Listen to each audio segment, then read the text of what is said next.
നടൻ മോഹൻലാലിന്റെ അമ്മ ശാന്തകുമാരി അന്തരിച്ചു. 90 വയസ്സായിരുന്നു. ഇളമക്കരയിലെ വീട്ടിലായിരുന്നു അന്ത്യം. വാർദ്ധക്യ സഹജമായ അസുഖങ്ങളെ തുടർന്ന് ചികിത്സയിൽ കഴിയുകയായിരുന്നു. സൈഫുന്നിസ അലിയാരുണ്ട്. സൈഫുന്നിസ, ഏറെ നാളായി വാർദ്ധക്യ സഹജമായ അസുഖങ്ങൾ ഉണ്ടായിരുന്നു. പലപ്പോഴും നമ്മൾ അത്തരം ചിത്രങ്ങളൊക്കെ മോഹൻലാലിനോടൊപ്പം കണ്ടിട്ടുണ്ടായിരുന്നു. അന്ത്യം എപ്പോഴായിരുന്നു? മറ്റ് കാര്യങ്ങൾ എന്തെല്ലാമാണ് കൂട്ടിച്ചേർക്കാൻ കഴിയുക? മുൻപ് മോഹൻലാലിന്റെ എളമക്കരയിലെ വീട്ടിൽ വെച്ചാണ് അമ്മ ശാന്തകുമാരി നായരുടെ അന്ത്യം സംഭവിച്ചത്. 90 വയസ്സായിരുന്നു. ഏറെ കാലമായി അസുഖബാധിതയായി ഇവർ ചികിത്സയിലായിരുന്നു.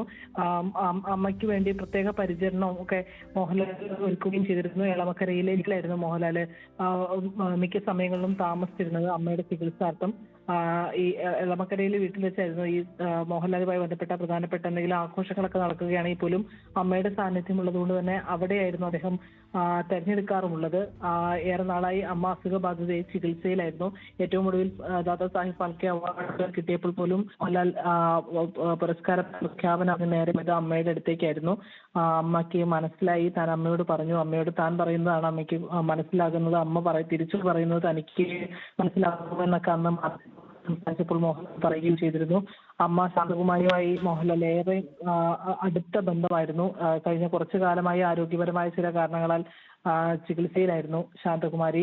പക്ഷേ അമ്മയുടെ പിറന്നാൾ ദിനത്തിൽ എവിടെയാണെങ്കിലും എത്തുന്ന മോഹൻലാൽ അമ്മയുടെ അരികിൽ എത്താറാണ് പതിവുള്ളത്. അങ്ങനെയാണ് എല്ലാ തവണയും ഉണ്ടായിരുന്നത്. എന്തായാലും അമ്മ ശാന്തകുമാരിയുടെ മരണം അല്പസമയം മുൻപ് എളമക്കരയിലെ വീട്ടിൽ വെച്ചായിരുന്നു മരണം സംഭവിച്ചത്. മോഹൻലാലിന്റെ അച്ഛൻ വിശ്വനാഥനും സഹോദരൻ പ്യാരിലാലും നേരത്തെ തന്നെ മരിച്ചതാണ്. അമ്മ ശാന്തകുമാരിയായിരുന്നു മോഹൻലാലിന്റെ ഏറ്റവും അടുത്ത ഒരു സിനിമയിലടക്കം അദ്ദേഹത്തിന് ഏറ്റവും പ്രചോദനമായി നിന്നിരുന്ന ഒരാൾ.